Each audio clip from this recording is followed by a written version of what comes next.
আপনারা শুনছেন অভিজ্ঞান রায়চৌধুরী রচিত সেরা ভয়। গল্প ছেলেটা এখনো বন্ধু খোঁজে, শাওলি মজুমদারের কণ্ঠে।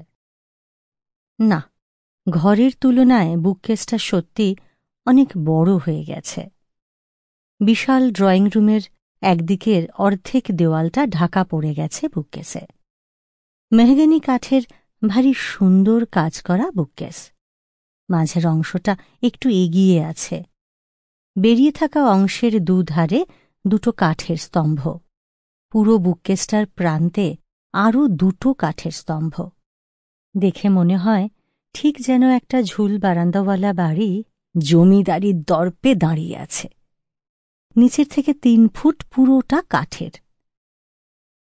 তার উপরের অংশে নানান সাইজের তাক করা, আর তাতে ভারী সুন্দর রঙিন কাচের পাল্লা। কাল অ্যান্টিক শপ থেকে নিয়ে আসা অবধি বারবার বুককেসের দিকে মুগ্ধ দৃষ্টিতে তাকিয়ে থেকেছে অনিলিখা। অজানা কিসের আকর্ষণে যেন চোখ ফেরানো যায় না। অ্যান্টিক শপের লোকটা অনিলিখাকে বলেছিল, এত বড় বুককেস, তাই কেনার লোক কম, কিন্তু এত ভালো কাঠ, এমন সুন্দর কারুকার্য খুব কম বুককেসেই থাকে। আর নিশ্চিত না হলেও আমার তো দেখেই মনে হয় অন্তত 150 বছর পুরনো। এরকম জিনিস আমার কাছে খুব কমই আসে। আপনি প্রায় জলের দরে পেয়ে গেলেন। আমার এখানেও রাখার অসুবিধে হচ্ছিল, তাই বাধ্য হলাম বিক্রি করে দিতে। কথাটা ভুল বলেনি, সত্যিই তাই। এরকম কাঠের কাজ চট করে দেখা যায় না। অনেকটা রকোকো স্টাইলের কাঠের কাজ। দেখেই মনে হয় খুব ধনী কোনো লোকের বাড়িতে ছিল এটা। সোফার উপরে বসে নিউরাল সায়েন্সের উপরে লেখা একটা বই পড়ছিল অনিলিখা। সন্ধে হয়ে এসেছে।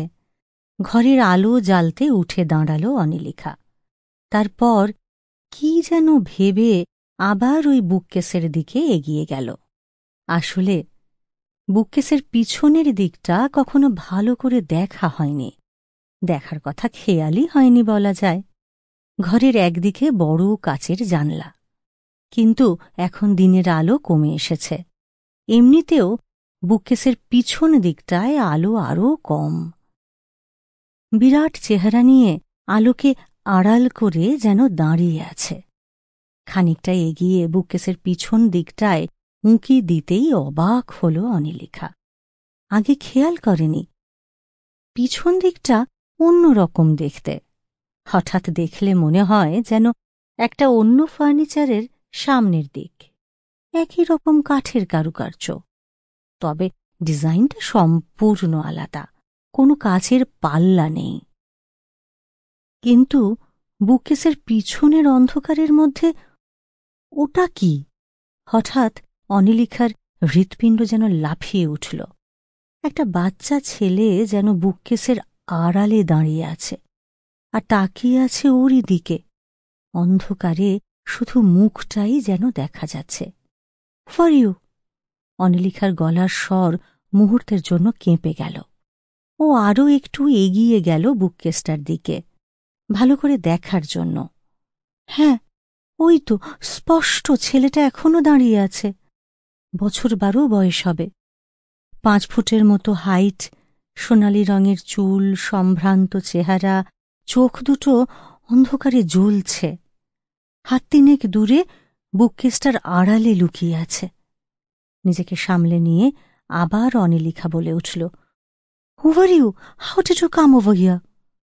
উত্তর এলো না। আবার বলতে গিয়ে থেমে গেল অনিলিখা।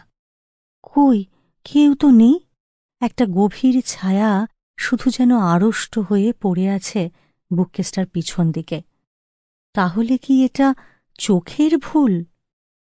এত বড় ভুল কি করে সম্ভব? নিজের চোখকে কি এতটা অবিশ্বাস করা সম্ভব? ফায়ারপ্লেসের উপরে টর্চ রাখা ছিল। ওটা নিয়ে ফিরে এলো অনিলিখা। আলো ফেলল বুককেসটার পিছনের দিকে। কেউ নেই। কাঠের উপরে নানান Sample complete. Ready to continue?